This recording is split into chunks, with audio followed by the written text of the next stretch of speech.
And welcome to a brand new edition of Match Points here on TennisMajors.com, the post-French Open Roland-Garros edition.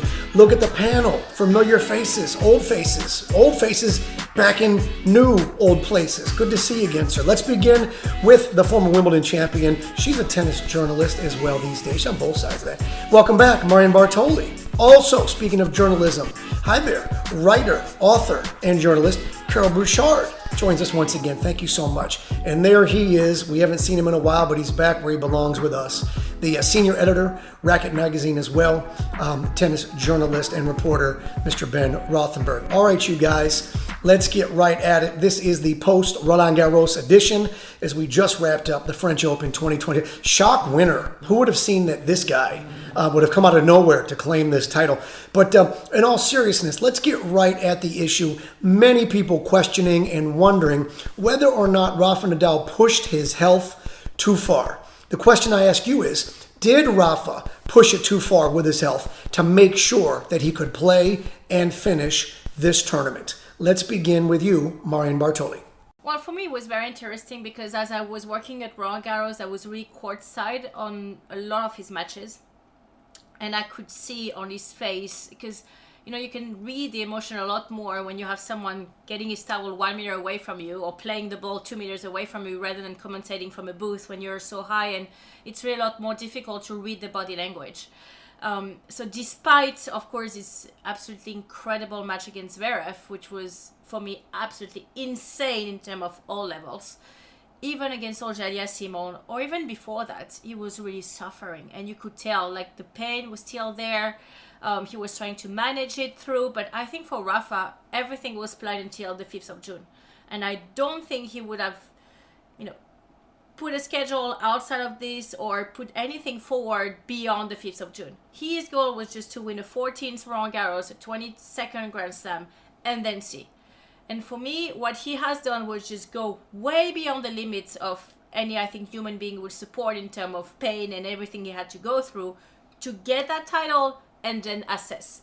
And I think right now he's with his medical team just assessing sort of how much damage, in a way, he has done on top of all the suffering he has already before that Roland-Garros, because he just really wanted that title. And if that's what it takes for him to get it, you know what, he's ready to accept that.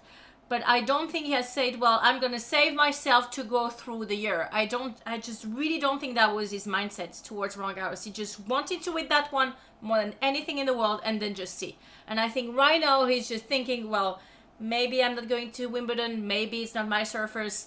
I'm just taking that as a race.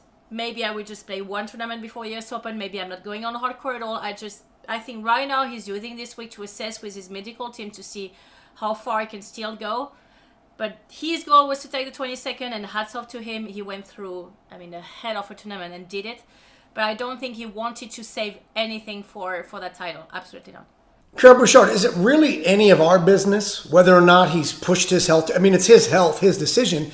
This debate seems to be one in which, really, what place is it of ours? I would say no, it is, because when he comes to press and said to be able to play, I received an injection a day. I needed to put my foot to sleep. Then, of course, it's become our business, because then you can wonder where is the limit, because without a medical team, he wasn't in the draw. He wasn't able to compete. So, and also maybe it's our business because maybe we care about him too. But I completely agree with Marion. I think after Rome, with the pain he had, he knew that the sacrifice is clear. I need to play with the pain. I need to do everything that I can to win Roland-Garros. This is a tournament I need, and whatever happens, I will play. And it's the maximum that he did, but throughout his career, he tried. He played Wimbledon still with a foot that was already, slept. He tried to play Miami with a broken rib. The thing is, he's so resilient to pain. He has such a threshold to pain that is much, much higher than anybody else, that he is constantly pushing the limit. And I think in Roland-Garros, he tried 1 year to play with a tendon in his wrist that was about to pop. So it's not reasonable. People would say it's insane, but it's the relationship between Rafa and Roland-Garros. Maybe it's not a normal relationship. He has put so much effort into this tournament. He needs this tournament to keep going. If he cannot imagine to give up. So of course he pushed it too far. Of course playing on a feet and a half, and with the amount of pain still, I agree with Marion, that you could see on his face, despite all the treatment that he got. It's crazy, but also the margin that he has. If the other guys were good enough for him, he wouldn't be even able to try, but he knows that, except maybe Novak, he had it, So I think, he pushed too far, but that's what makes Rafa Rafa. All right, Ben, let me clarify my opening remarks before we ask you. When I said old faces, I didn't mean you have an old face. You have a young, boyish face. I meant familiar face from the past who is nice enough to rejoin us with his boyish, handsome young face. All kidding aside, welcome back, sincerely. Did Rafa push it too far to make sure that he could play this? Would he have done this if it were, say, the Australian Open?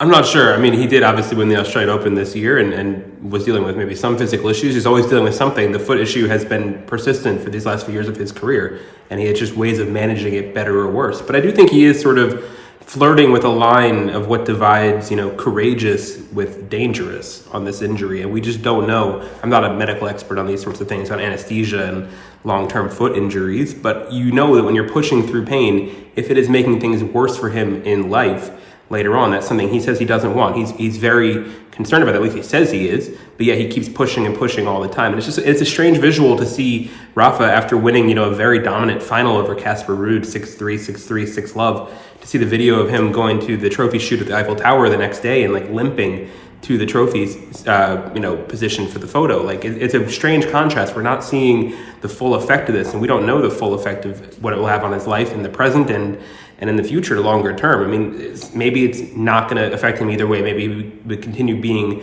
this degenerative foot condition he would have with or without competitive elite level tennis. But it can be tough to watch sometimes, just seeing him limping around. But to him, the sacrifice is worth it. And I asked him, in the press conference, what is it that's pushing you? Is it, you've already won so much. You've won 14 of these. Why keep risking more for it? And he said, what drives me is just sort of my passion for competing, and that's what has me out here. So if it's his personal choice. It's like you sort of said before with Carole, it's his body, his choice. I do worry sometimes about the example it sets to kids and to other people, in terms of pushing through injuries. I think even this is the case with Roger Federer, who has this stat that comes up with never having retired from a single match, which I think can set maybe a bad example sometimes. Maybe there are times you should retire and preserve your health in matches, like what happened last year with Hurkacz at the Wimbledon, where he didn't play again for a year after what he did to himself in that match. So, I think there is a limit that should be looked at. Not all athletes pushing through pain all the time is something to say bravo over. Sometimes it can be concerning. All right, let's stay with Rafa Nadal, who says that the Grand Slam total win record doesn't really mean that much. When he says that, what is he actually saying? What is he actually saying when he claims the total win doesn't really mean that much? And let's start where we finished. Ben, I see you thinking. Go right ahead. I think he's just, I don't think it's his personality to say it just to annoy Novak. That's sort of the effect, I would think, because Djokovic has been open about wanting these records and targeting them and caring about them. And it almost seems like Nadal is intentionally not taking them. If Nadal was satisfied, Nadal's done so much in his career already. If he wasn't still driving to get more and more and more all the time, he would have stopped, 5 years ago. Or at least when, whenever these injuries became more debilitating. So I think he is still competitive. I think his team is certainly very competitive still around him, and the teams of these people certainly care about who finishes first in this race between the big three. Maybe Nadal will say it doesn't matter, and maybe he means it on some level, but, no. He cares. Is it more been a case of him being humble? I don't know if it's humble. I think it's more almost philosophical. I think he's just trying to be sort of the journey is the destination kind of way of talking about it, more than just being results oriented. I appreciate that. All right, Carole Bouchard, same question. What is Rafa really saying when he claims that the record isn't that important? They all find their own way to go through that ambition that they got. Novak is really outspoken about wanting to be the best and wanting the record because that's what pushes him. I think Rafa has always, to be able to handle the pressure, has always taken a step back, being like, my life won't change if I win 20 or 30. It's okay if I don't make it, because that's what works with him to keep pushing without feeling like it's overwhelming. And also he said something at press after winning. He said, Novak, Roger and I, we have already achieved our dreams. So I think he has won everything he wanted to. So now it's kind of a bonus. I don't think he cares massively about the number. I think he cares maybe more than he wants to say that finishing above Novak, because they have egos. You don't have this kind of champions without an ego, and that this competition is between themselves. So it would be on Rafa not to care of being first at this position with the number of Grand Slam titles. But I think that's just his way to just handle the situation. Novak needs to put it out there, Rafa needs to put it at the back, and Roger needs to make as if it doesn't even happen. So, to each his own. I don't think anyone can beat winning 14 times the same title and 14 times a Grand Slam. And I don't think, even if Novak is winning, is ending up, let's say, at 25 Grand Slam, I'm giving just a random numbers, I think winning 14 times the same Grand Slam, to Rafa, worth more than winning 25 overall. And that is a whole debate in its whole. But for him, that dominance that he was able to get on one surface is probably, you can argue on this, but one of the biggest sports achievements across any sports and across the board. So I think he would always put that first compared to the overall global number. For Novak, if he gets to 25 and let's say Rafa is stopping at 22, he will say, well, look, I'm the best globally and overall because I've been able to win on all the surfaces on multiple occasions. So that's a debate between the one each other. But I think for Rafa, what was the most important is to get that 14, is to get as many Roland-Garros as possible, because his career has been shaped on that court. He lost 3 times since 2005 at Roland-Garros. 3 times. I can't even think of being more dominant in a surface than this record in itself. And I think for him that stands as being the best that ever lived to play on clay. And if Novak beat that with being the best overall, when I think he's fine with it. So I think that's probably what he means by, I don't really care who's finished first, and because he has that record on the other hand on one surface. I think for Roger it's more sort of sitting in the middle and it's probably in the weirder position. But for Rafa, I think that's the meaning of that. Now that said, I was sent to watch the practice of Rafa before his match against Novak. For the TV I was working at Roland-Garros. I never saw him that stressed, and the whole team of his that stressed before a match. They didn't even exchange high contact. Not one word was said. He just went through his practice with Marc Lopez, just telling him what to do in terms of exercise and drills. That was about it in terms of talking or sitting down or drinking or anything. Final came, I was also sent courtside and everyone was chatting and he was talking to his coach just as normal. But that match was so particular that leads me to say that every time when there is Novak involved, there is just that much of extra pressure and that much of extra competing on any kind of level. So I think it's Rafa kind of ways to say, well, even because Novak can play for longer and he will last maybe a little bit more. If I get 14 Roland-Garros, that puts me right there at the top. Let's move along, guys, to question number 3 here quickly. And we'll stay with Rafa. This is the last question on the topic of Mr. Nadal. When Rafa claims that Djokovic is actually in better position to ultimately own the all-time record, is he correct in saying so? Let's begin with you, Carole Bouchard. Oh yes, he is. Because of Novak's game, and first of all, because Novak is healthy, he doesn't have a debilitating injury. He can play maybe 3, 4, or 5 more years, and Rafa knows that he probably cannot. And also because Novak has been able to dominate on hard court, grass, and he can win again on clay. That's the logical brain of Rafa. He's always been extremely honest regarding what's happening, and he knows that on paper Novak has much more chances to make it, but he's going to make it as difficult as he can to prevent him from doing it. But he knows he often said, I remember that none of Roger, Novak and Andy has been as much injured as I've been, so they've all had much more chances than I did, because I missed so many Grand Slam because of my injuries. So I think as Novak is so much, we think that healthier than him, for sure, on paper, he has more chances to beat the record. He's honest. I think the whole analysis is right. Let's not forget that we still need to wait for the vaccine situation, because, some COVID cases has been ramping up in China again. Let's say end of summer, fall is coming, Everyone is asking again to get some vaccine and some vaccination or some sort of vaccination. They say he can't play the US Open, he can't play the Australian Open next year. Then it's another entire ball game, because we're taking away some chances from Novak, and those are really the Grand Slam he has the most chances to win outside of Wimbledon. So if you take those away, that's another total story. But I think Rafa is just doing that to say, well, look, I've been doing my job. I've been winning on clay. I've been winning Australian Open, which was definitely the massive surprise, especially when you see the contest and especially when you see the final and the scenario of that final being 2-0 down against Medvedev. I think he was definitely not expecting himself to win that Grand Slam. He got Roland-Garros, he's at 22. He's taking just the pressure off, saying, well, look, I've been doing my part of the job. I'm injured. I'm playing through the pain that probably none of any other human being could be able to go through. If Novak beat that, well, that's too good. That's the way I'm interpreting his declaration, and I think he's right in doing so. Because why you should fight against something that you can't control? He has been doing his part of the job. He has been winning everything has been possible for him to win under the circumstances and under his physical and health situation. So it's based on that. Novak is coming up with something better. I mean, what can you do about it? No, Marion hit the points I was going to make as well. I mean, basically, he's taking the pressure off himself and putting it on Novak to add more pressure to Novak, saying, Novak, if you don't pass me, you're screwing it up. Good luck. When it's still very hard to win, 2 or 3 more Grand Slams when you're already 35 years old. This is not an automatic for Novak. At some point, for all these guys, the well will run dry.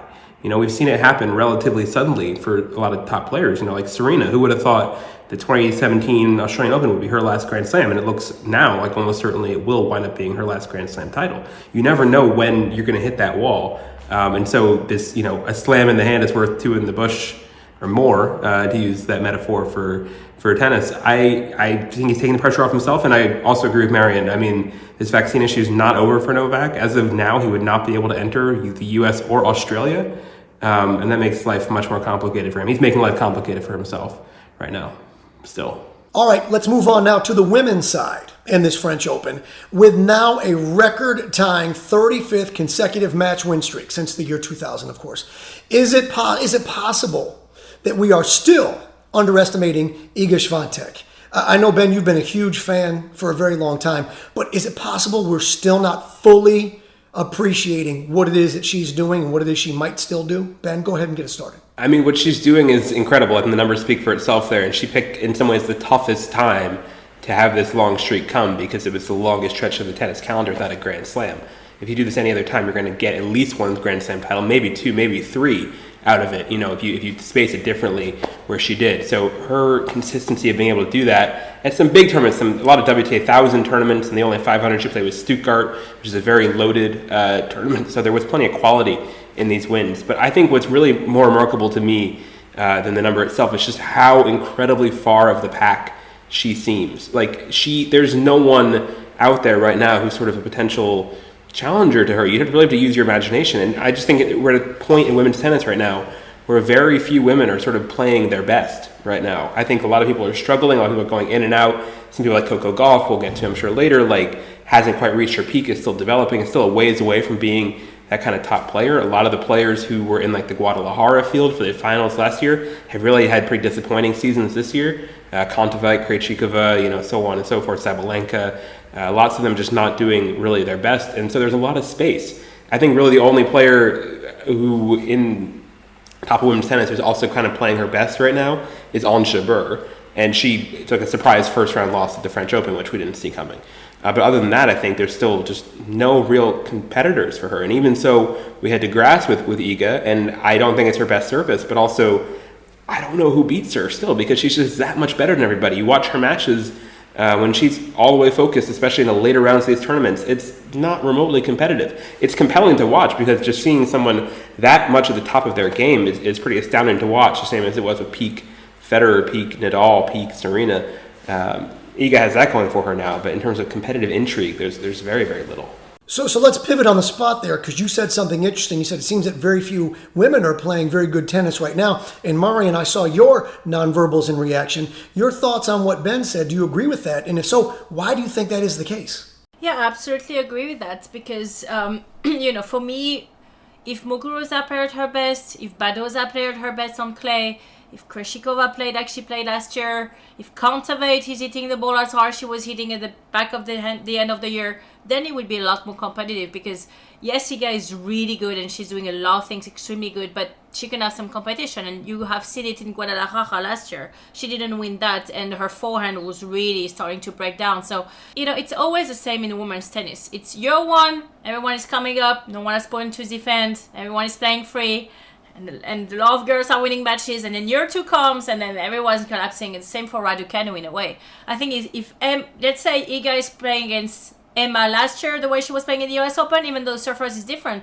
she's going to have some competition. The problem is, for the rest of the girls, they just can't keep that level. That is what women's tennis problems are right now. This is a core of the women's tennis problem is when players are performing extremely well for a year, they have an extremely hard time to do that in a long period of time. And that was, for me, the main difference compared to when I used to play.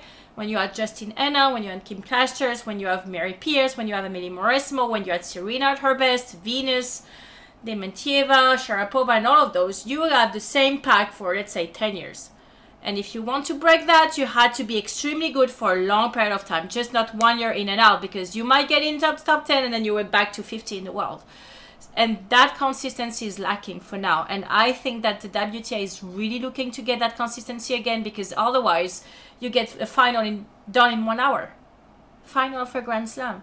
All right, Carole Bouchard, back to the original question. Is it possible that we're still somehow underestimating Iga? Is that possible? No, I don't think nobody is underestimating Iga Swiatek right now because she's been kicking everybody's ass since months. So no, I think the issue is exactly what Marion said. The others, they need to catch up.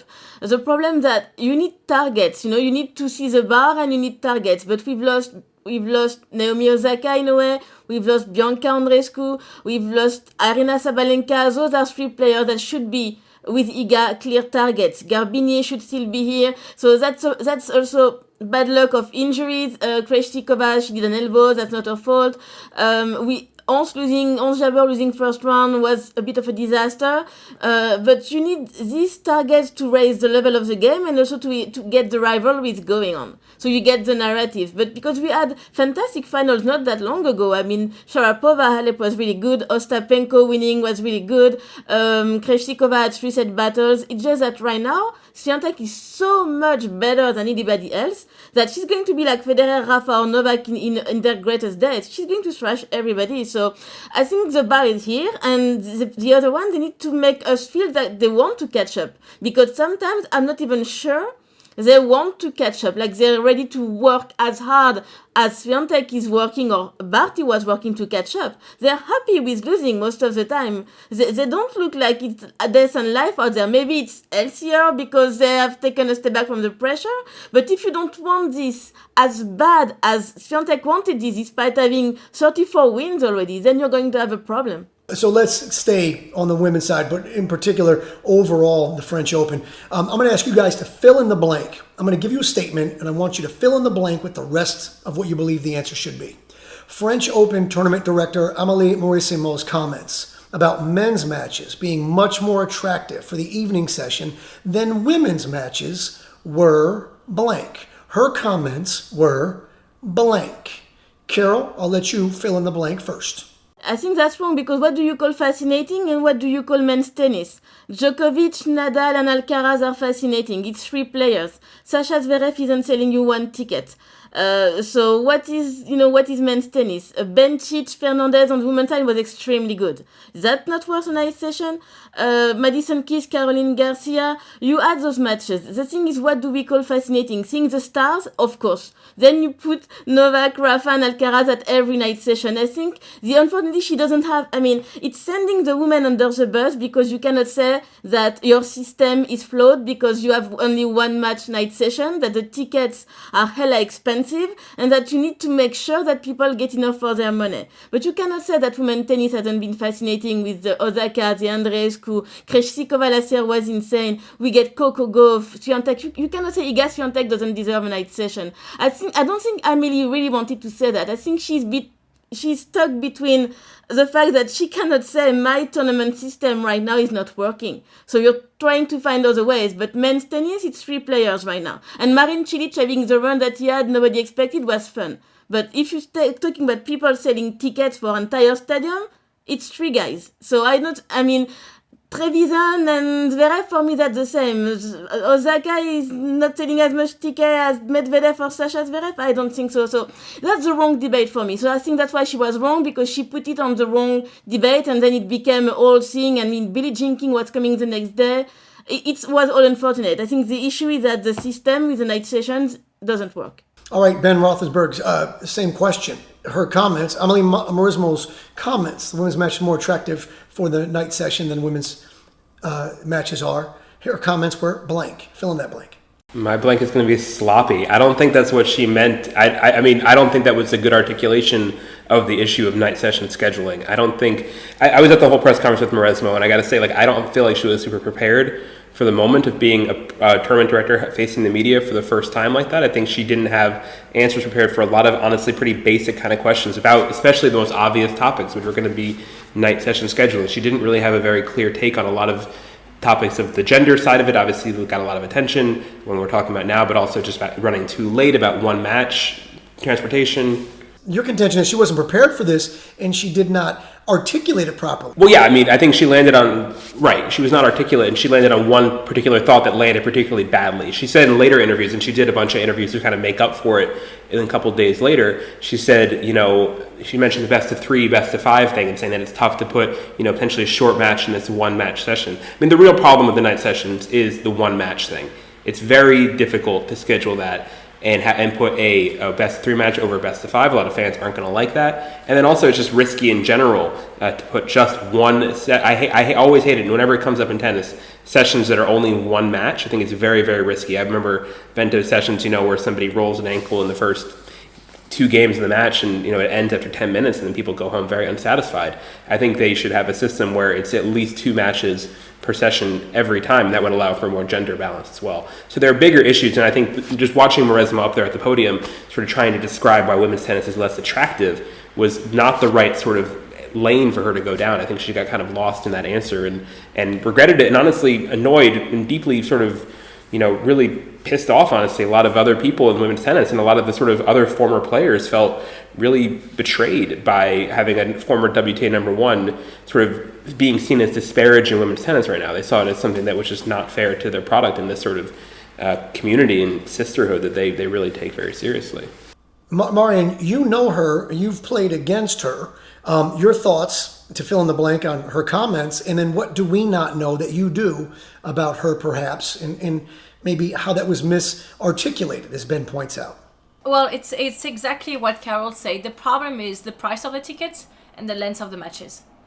And based on women's tennis length of the matches right now, how you can put Iga on a night session if she get the win in 55 minutes or an hour. And you start at 9 and 10 p.m. everyone is saying, well, you pay 250 euros for your ticket and you just go home. And someone who has paid for a day session is getting 3 matches for almost the same price and sometimes a little less. And you just can't explain that. So and I know she's already thinking of how to reshape entirely the schedule on Philippe Chatrier. And I know for certain that she won't do the same schedule for next year. That is a certain. But for this year, that was just, the schedule has been done that way. It was just that one match, and she just couldn't take the risk to just, have so many people unsatisfied because they just don't get their run for their money, which is fair. You just can't ask for someone who paid that amount of money to have a match that possibly can last an hour, 15 minutes. Of course, it can happen on the men's side, but it's a lot unlikely. And as Ben said, you take the risk of having someone being injured. So that said, it was the first year of Amelie, and she took note about it, and she knows that the one night session doesn't work. What she was meaning in saying that it's really hard for her to put women's matches is because of the length of the women's matches now, and how competitive or sometimes not competitive at all they are. That's the main problem. And because of that, and because it was her first year, and because it was a one night match, she decided on several occasions yes, put something that was a little safer. But I just don't understand that sort of trash against her to go and say, oh, she's not an advocate of women's tennis and this and that, because there is a business reality behind that night session. And even when you're working as a broadcaster, I mean, it's really hard for us to just say it at the end of the night session, well, sorry guys, we just broadcast for an hour and a half, and then, yeah, see you tomorrow. You know, people want to have a night session for 3 hours. How long was Djokovic-Nishioka, for example? Because of course that's the issue, but Djokovic-Nishioka was a one-way traffic. And last year, I think Guy Forget had a system where you own it. I mean, that's your system, you own it. So you had a rotation and you take the risk. But I completely understand that Amelie on her first year was like, that's risky. The only women's matches I would play as night session was Cornet against Ostapenko, right? Everyone is correct on that? How was the length of the first set? It was 20 minutes or something, no? So let's say you double that. Okay, let's say Ostapenko doesn't put 2 balls in a row inside the court for that match. 36 minutes. Honestly, thank God it went to 3 sets, and at the end the French girl won, so everyone was sort of happy, and Amelie got away with that. But do you think she's gonna take the risk another time to go through that and put Iga, who's gonna beat the other girl in 55 minutes? And have someone paying 300 euros and having to then, you know, come into Paris to watch that match and then leave and say, yeah, I saw someone win in 55 minutes. You guys, I mean, you can have, yes, a general idea, and of course the general idea is to have an equality, absolutely, and we all agree on that. But then there is a reality. And the reality with one match starting at 9 p.m., it's extremely difficult when you don't have a French player or a clash that you know is going to be a 3-setter and you know is going to be a tight one to put that match on. But when you think the price, the amount of money the people are paying for those tickets, and we're going to take a match away from them again on Chatrier, I mean, it's becoming a sport that you need to be rich to come and see. I mean, I was walking around Roland-Garros in the alley, and you see less and less families, you see less and less diversity because it is so expensive. The food, everything, and the price of tickets. So they will have to own this, but I think they shouldn't have opened the night session. They have the best attendance ever this year. Because you don't need on Grand Slam on clay doesn't need a night session. You wanted the money from the ticket, but then now you have caused much more issues that we had in the past. That's my opinion. Roland-Garros, no, let's come back to that for 1 second. Roland-Garros need absolutely a night session. If you don't put a night session in Roland-Garros, in 10 years' time, you're dead. Okay, everyone is having a night session, everyone is putting a show. Of course, Wimbledon is completely separate, but Wimbledon will stay by itself. That's another story. You can't compete with Wimbledon. So 3 otherwise, you have to bring a show, and people are looking for a show. And people go to work during the day in Paris. End of May, beginning of June is not holiday. So you need to give the chance to the Parisians who are working to be able, at the end of the day, to look forward to go and see a tennis match. So that's not a question anymore. Now, to come back to the attendance hasn't been as high as ever this year. More than 700,000 people crossed the gates this year. So it was an absolutely fantastic success. When you look at the atmosphere on Simone Mathieu, when you look at the atmosphere on Suzanne Lenglen, the population on Chatrier doesn't reflect the population of Roland-Garros. When you go to Suzanne Lenglen, I've been doing the encore interview of Novak Djokovic on the Wednesday. It was 1,000 kids, and I'm not kidding, waiting to get his photograph. Of course, but the night sessions, Marion, they're not full. The night sessions, they weren't full, and people. Yeah, but you can't say there is no children coming anymore in Roland-Garros. There's a lot of children coming to Roland-Garros. It's important to remember, these aren't tennis matches, and this isn't a tennis tournament. These are television shows. And the audience watching around the world on television is significantly larger than will be there in person. And the money generated via television is significantly greater than there on site for that gate. So sometimes we lose track of what's fair and what's right. We forget it's just TV shows. Well, people in France on TV at midnight, they didn't see the end of Djokovic because Nadal because they had to work the next day, so they went to sleep at 11 or 11:30. So it's, I mean. That's business, not true based on the rates we had on Amazon. Work for putting things that doesn't work.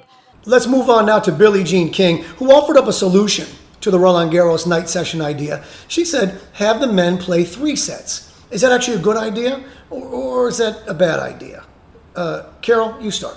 Well, I mean, that's not the first time that, I mean, I'm honestly, personally, I'm tired of those format question, because the issue is not the format. The issue is that you have just one match at night. That's the main issue. So again, it's like Wimbledon changing because of this so long game between two guys who couldn't get broken. We don't change the entire sport because of one thing that's been annoying one time.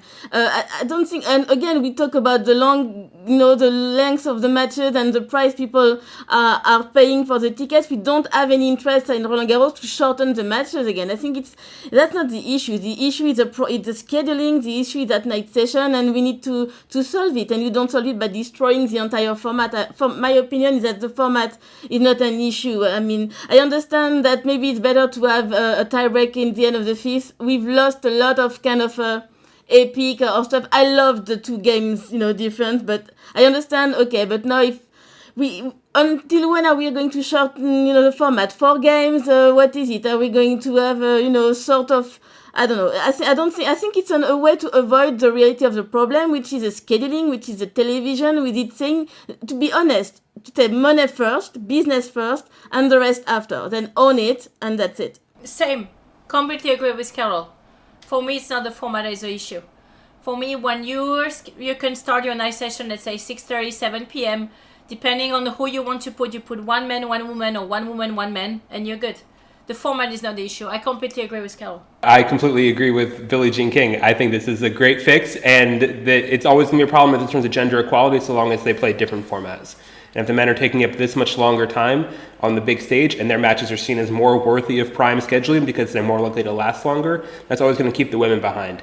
And also this semifinal we had between Nadal and Zverev was over 3 hours before they even got to a second set tiebreak. It was on pace to be like 7 hours long. No sporting event needs to be that long. What are we doing here? Especially at the French Open, which already is the slowest. It is the tournament that should most have best of 3 for the men. It would do a lot of great things for the sport. It would level things out. It would reinvigorate doubles and all for it. Billie Jean is right on the money here. We still talk about the final of the Australian Open 2012 because it was an epic. We don't talk about a 3-setter that goes one way. Do you remember close matches that was a 3-setter into a Miami final? Of course not. There were classic women's matches that happened in history without being best of 5. You can, if there are matches that you played that I'm sure were classics in your career without being best of 5. My advocacy is to say that the final for women should be best of 5. All right, so then all things considered, the back and forth, the exchange, the debate, all things considered, in your opinion, what is the best solution for the night sessions at Roland-Garros? What would be the best solution, period? Marion, go ahead. The best solution for me at the night session of Roland-Garros will be 2 matches starting earlier. Let's say 6:30, 7 p.m. maximum. 1 women's match first, 1 men's. In case the men's doesn't run for so long, you put the men's first and then the women's second. But you start earlier and you put 2 matches. I would say cancel those damn night sessions at Roland-Garros, but it won't happen. So of course it's 4 matches a day, 2 at night, 2 men, 2 women. That's so easy that there's a reason it doesn't happen, and I think that won't be that easy to implement, but that's the only way. Did you see the whole fuss that France Télévisions did because they didn't get Nadal Djokovic?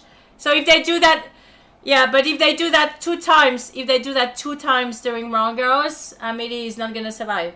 So at the end of the day, you have to just, find your way through. And also the players, they hate it. I mean, the players, they hate it. It's cold, it's 10 degrees out there. We're not the US Open nor Australia. It's not hot at night in Paris in May. It's freaking cold. Like, nobody likes it. I had a lot of people contact me who had bought tickets to the night session thinking they would see Djokovic or Nadal, and they got Alcaraz 3 times. And he's obviously, people like him, but he's not the big star. He's not going to be the match of the day very often at this stage of his career. So I think if they're going to advertise it as match of the day, that's their term, and only give you 1 match for your hundreds of euros you're paying, they really have to deliver and actually give you a great match. I don't care if Rafa doesn't like it. It has to be the product for people. Once again, I understand the point of the ones who is paying the tickets, but you have to understand that when you're sitting as a tournament director in the scheduling room, you don't only do the scheduling with you looking at the schedule and doing whatever you want. You have France Télévisions pushing for one thing because they want to have Rafa at the prime time in the middle of the day, or Novak in the prime time in the middle of the day. Then you have Prime Video is asking for something else because they're obviously having the exclusivity for the night session. Then you have France Télévisions coming back to you and saying, hey, you know what, we're French public TV and we need to have that match and this match and this match. And then you have the team of every single player. And at the end of the day, you just can't have the schedule you want every single day. So you try to do something medium. And for the match, you know it's really the best match and you have to go and fight for what you believe is right, which is putting Nadal Djokovic on the night. Then you go in front of France Télévisions and you say, well, you know what, SU, because we're going to put it in night session. That's the reality. But you can't do that on every single night session because you can't survive the 2 weeks. In the end, it's important to remember it's not about what's fair. It's not about what's right. It's about what's money. In the end, we have to admit what this is correct. All right. And finally, team, our last question of this edition of Match Points. As we look ahead, we shift gears now out of Roland-Garros and look ahead to Wimbledon, which is coming here very in short order. As we look ahead to Wimbledon and the continuing political situation with Ukraine and Russia, what should the ATP and the WTA actually be doing about the Russian and Belarusian players? What should they actually, what would be right? Let's talk now about what is right, what is fair. Ben, please get us started. It's tricky, and obviously there's been a lot of conversation about this for months now in the sport. I'm guessing you've talked about it on the show as well. I would say, I understand everything that happened to Wimbledon, actually. I understand Wimbledon feeling the pressure from the British government to kick out the Russians and Belarusians, and I also completely understand the response from ATP and WTA, saying that if it's not an equal opportunity tournament for all of our members, that we can't award rankings for it. I think in some ways it actually worked out okay. It's obviously not ideal, but I think I understand the moves from every party, and I think certainly ATP and WTA did the right thing by removing ranking points because that was not an equitable tournament that at this point. And even whether you disagree with the invasion or not, I think everyone disagrees with the invasion and strongly condemns the invasion and the war and everything that Putin is doing. That said, it's still not fair to these players to have a system of discrimination against them when they didn't do anything individually wrong, any of these Russian or Belarusian athletes. So I see all sides of it. It's just a frustrating issue. And I'm actually kind of on the side that mostly people handled it right. No one else has followed Wimbledon's example or Britain's example of banning the players. No other countries have done this yet, which is a little bit surprising. There was some talk that maybe Italy would do it for Rome, or some other tournaments would do it, but so far they're on their own. And everything else is just kind of proceeding as normal. It's a very, very tricky situation. It's very hard to go and say to Wimbledon they did something wrong because they're following the government's rules and policy, and you've seen that the British government have been really taking extremely strong action. You've seen it in soccer as well. So they're just aligning themselves with that. Then for the WTA and ATP, I think, of course, some players won't be happy because they're going to lose their points that have been doing extremely well last year at Wimbledon, and they're going to fall back a lot in the ranking. But you know what, it goes with everybody, and they sort of will, middle through everyone, and you can catch back your points afterwards. I just want the situation to end, to be honest. I just want this war to end. I just want this sort of disaster to be over. When I see Svitolina, I was sitting one day next to Marta Kostyuk at the players' restaurant in Roland-Garros, being in tears and being on the phone constantly. I think those players are under a tremendous amount of stress constantly, and I just want that to be over. I think taking decisions, whether there's points or playing a tournament, I think it's extremely low in terms of scales compared to what they're going through, because I don't think one tournament will change globally and overall their career. But I just want the situation to end, to be honest. Yeah, absolutely agree with Marion on everything. I think also we shouldn't forget history and the play sport has been taking, with propaganda. It's a tool. We all know that. We can't just watch and Wimbledon is overreacting. Sports and propaganda, it's a machine that works together and that can be used, which is true. Then you are in a tricky situation. My only question that I still cannot understand is why they don't just freeze the points. I don't understand why you need to screw 95% of your players' ranking to go around what Wimbledon is doing. You could have just frozen 2021 Wimbledon's points. So the damage to some of the players' ranking is going to be crazy, honestly. And the lower ranked are going to be impacted the most. There was never an ideal solution on this topic. But the minimal damage would have been to freeze the points. I've been told, yes, but the tour wants to make a point to the Grand Slam to show them that they can't do whatever they want to. But was this the hill to die on? I don't know. it's extremely complicated topic, and I don't think that it would have been so easy to freeze the points. I still can't understand why they don't just freeze the points. So that's my only regret on that. I've heard that WTA hasn't made a definitive decision though. I think the ATP said we're going to take away the points, but I think WTA just said we won't award new points. So I think maybe the girls can have a hope to escape this. It's a mess, and also it's not going to be stopping at Wimbledon because unfortunately the war is still going on. We don't know what maybe the US Open could do, or else it's a mess. But yeah, what can we do? I mean, it's so much bigger than tennis. Honestly, at the end, it's an interlist. Like, people are dying every day in Ukraine, you know, it's, yeah. And we will get more into the points in the next episode as we do that. Panel, Carole Bouchard, Marion Bartoli, Ben Rothenberg, thank you guys so much. Remember, read more about all these and more exclusive content here at tennismajors.com, as well as the audio-only podcast and more video presentations as well. Make sure you follow on social media as well, and we'll have a new episode for you for Wimbledon. On behalf of the panel, Josh Cohen saying thank you for watching. We will catch you next time for the next episode of Match Points right here on tennismajors.com.